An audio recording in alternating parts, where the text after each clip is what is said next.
الو. ايوه يا طقطق، عامل ايه يا اخويا؟ ليك وحشه والله. بقول لك ما ارجع بجد، ارجع وهنعمل لك كل اللي انت عايزه وكل القرارات اللي انت عايز تاخدها وهنيجي المدرسه. بس ارجع، ما تخليش الراجل العجيب المريب ده يا طقطق يعمل في اللي بيعمله فينا ده. يعمل اللي اسكت بقى، احنا اتمرمطنا من بعدك يا اخويا. ارجع يا طقطق. لا، ما حدش يعمل لك فيديوهات ولا انا مش هعمل حاجه، بس ارجع. ارجع يا اخويا، احنا متسوحين. ارجع، ولا فاهمين حاجه ولا عارفين حاجه ولا حد عارف منه حاجه.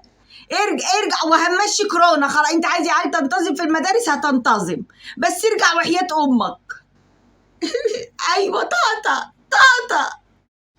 السلام عليكم ورحمة الله وبركاته. اللهم صل وسلم وبارك على سيدنا محمد وعلى آله وصحبه أجمعين. يا رب اشفي ابن عماد شفاء تام لا يغادر سقما، واشفي كل مريض يا رب، وفك كرب المكروبين، وانصر اخواتنا واهلينا في غزة ويرجع ليهم الارض والحق عن قريب ان شاء الله. وكأننا يا جماعة بنمر بلعنة وزير التربية والتعليم. يعني احنا مش مكتوب.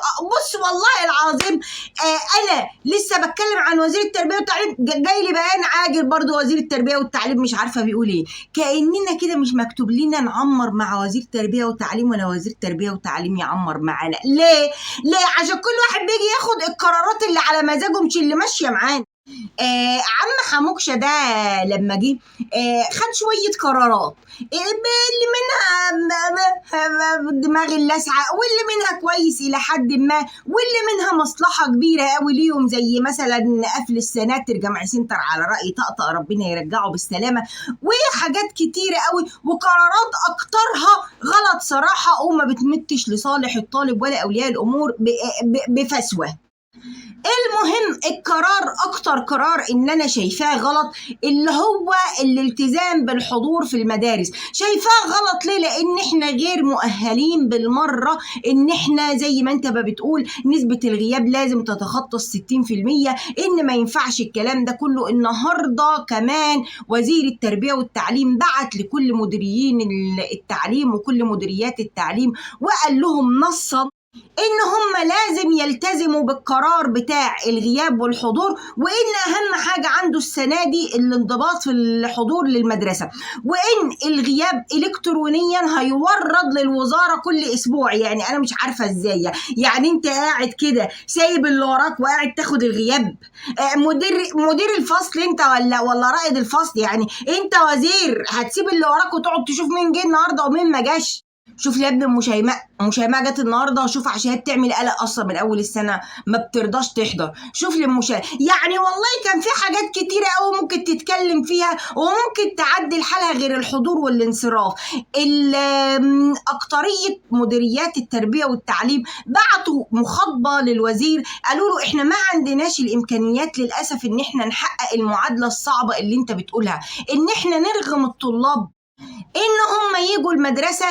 دي ما نقدرش نعملها لان ما عندناش مكان، ده اولا. ثانيا ما عندناش المدرسين بالدرجه الكافيه ان احنا نخلي المدرسه تبقى كلها على قدم وساق زي ما هو ما بيقول انه مش عايز غياب خالص. فانت هتضطر ان انت كل يوم تشرح، هتضطر ان انت هتقول لي ما هو ده هي دي المدرسه. اقول لك حلو على عيني وعلى راسي، بس جاي دلوقتي بعد خراب ملطه، بعد ما العيال خلاص ما بقتش يلا المدرسه دي حاجه يلا كده مع السلامه، وكده بياخدوا دروس، فيقول لك انا هضيع وقت في المدرسه ليه واضيع وقت في الدرس. والمصيبه الاكبر ان هو قال لك ان ثالثه ثانوي لازم واجبارا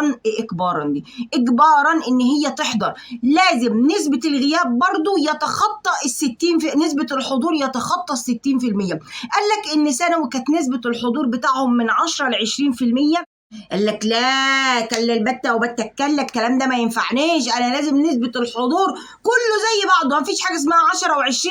قال لك التعليم كان بيدار بره المدرسة، وانتوا كنتوا فين لما كان التعليم بيدار بره المدرسة يا سيادة الوزير؟ كنتوا بتعملوا ايه وانتوا عارفين ان المدرسين بيخلوا العيال تخرج من المدارس وتروح السنتر، والمدرس نفسه بيدخل يمضي ولا يبصم ويخرج يكمل يومه التعليمي بره المدرسة؟ بين يوم وليلة بعد ما خلاص احنا أهلنا نفسنا ان المدرسة دي تحصيل حاصل وبنروحها بس ساعة الامتحانات. طيب انا واحدة من الناس قلت القرار ده مش هيطبق على المدارس الخاصة، لا طلع ان هو هيطبق على المدارس الخاصة برضو، الحضور والغياب ولازم الطلاب تحضر 60%. طيب انا عندي ابني تعبان دلوقتي، ماشي هو مش هيروح المدرسة، ماشي مش هيروح، لكن اخواته لما يروحوا يلقطوا لي عدوى، يلقطوا لي ميكروب، ما المدرسة مش بيئة يعني صالحة، لا المدرسة بيئة خصبة لكل الحاجات دي. ليه؟ لأنك برضو وزير فاشل، وأنا بقولها لك بعلو صوتي، أنت وزير فاشل ما حلتش المشكلة الأساسية، ألا وهي زيادة كثافة الفصول. لما تبقى مدرسة خاصة وكثافة الفصول فيها 35 طالب و40 طالب، لا دي ما بقتش مدرسة خاصة، ده بقى أتوبيس هيئة النقل العام حضرتك. سبت لي المشاكل الأساسية بتاعة التعليم، إن إحنا ما حسناش العائد المادي بتاع المدرسين، إن إحنا ما حسناش المستوى التعليمي بتاع الطلاب، إن أنا أوفر لهم بيئة كويسة، إن الفصل يبقى فاضي، إن الكلام ده كله، وجاي بقى في الهايفة والصدر أقول لك لا يجوا الأول. طب ما حسن لنا كثافة الفصول، لا يجوا الأول. طب شوف لنا زود لنا مدرسين، لا العيال تيجي الأول. ده ياما اللي احنا فيه ده، عارف انت اللي يقول لك بقى يعني تعرف اسمه ايه منين؟ قال لك بيجي في الهايفه ويتصدر. يعني احنا عندنا كام مشكله المفروض يتحل قبل مشكله الغياب والحضور. كل مديرين التعليم بعتوا له قالوا له احنا مش مؤهلين ومش مستعدين ان احنا نحضر الطلاب كلها، ما عندناش اماكن. قال لك ثالثه ثانوي لازم تحضر في مدرسه من مدارس كتير، ثالثه ثانوي دي مش عاملين لها اصلا فصول، اقسم بالله.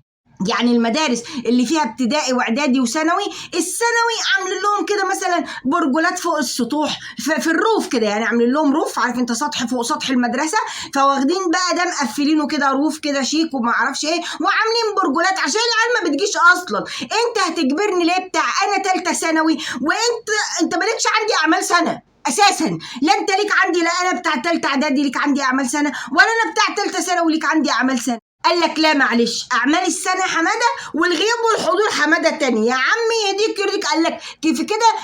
مش عارفه ايه كده، ولا يعني عايزه همشيه. انت ايه؟ مش نفكر في الكلام ونعقله الاول؟ الناس بيقولوا لك احنا مش مستعدين، احنا ما عندناش الامكانيه ان احنا ندخل الطلاب ونجيبهم بالكثافه بتاعتهم كلها، لا قادرين بالفصول ولا قادرين بالمدرسين. فقال لهم لا احنا ندخل ونشوف هنعمل ايه.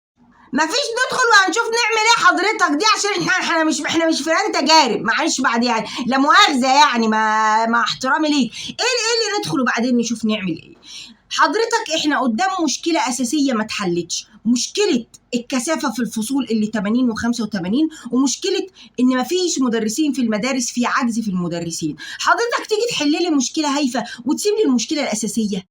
غير كده وكده انت هتضيع لي وقتي انا كطالب مثلا رايح مدرسه الفترتين اللي هي مثلا اخر حاجه بقى عمل 3 فترات من 7 ل 11 تقريبا، ومن 11 ل 4، ومن 4 ل 8. يعني تخيل بقى اللي هيبقى يا عيني اللي في الفتره الاخرانيه دي اللي هي من 8، انت ضيعت عليه اليوم الصبح، مش هيعرف ياخد درس لان المدرسين في المدارس.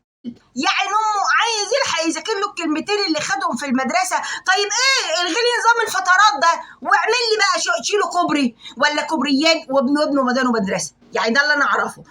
ما اعملوا بقى، ابنوا لي مدارس، ابنوا لي فصول، لكن تيجي تقول لي احضر العيال فوق بعض، تعمل ايه دور اول دور تاني دور ثالث، تعملوا ده زي الاتوبيس اللي هو في اسكندريه ده الطفطف اللي بيمشي الاربع 3 ادوار ده. يا اختي الناس خيبتها السبت والحد، واحنا خيبتنا ما راضت على حد. يعني مديرين المدرسه بيشدوا في شعرهم، كل مديرين المدارس اللي انا اعرفهم وكلمتهم قال لك احنا عمالين نقول له طب حتى اجل اجل اسبوعين علشان نقدر نعمل لك اللي انت عايزه، نقدر حتى على الاقل نشوف كثافه الفصول دي نتصرف فيها ازاي، نلغي بقى فصول الكمبيوتر، فصول الموسيقى، نلحق نلم نفسنا. لا مش هلغي حاجه. ده بقى والله العظيم اسمه ايه ده، ومسكوه زماره ولا اسمها ايه هبله ومسكوها طبله، هبله ومسكوها طبله. ارحمنا يا رب ارحمنا.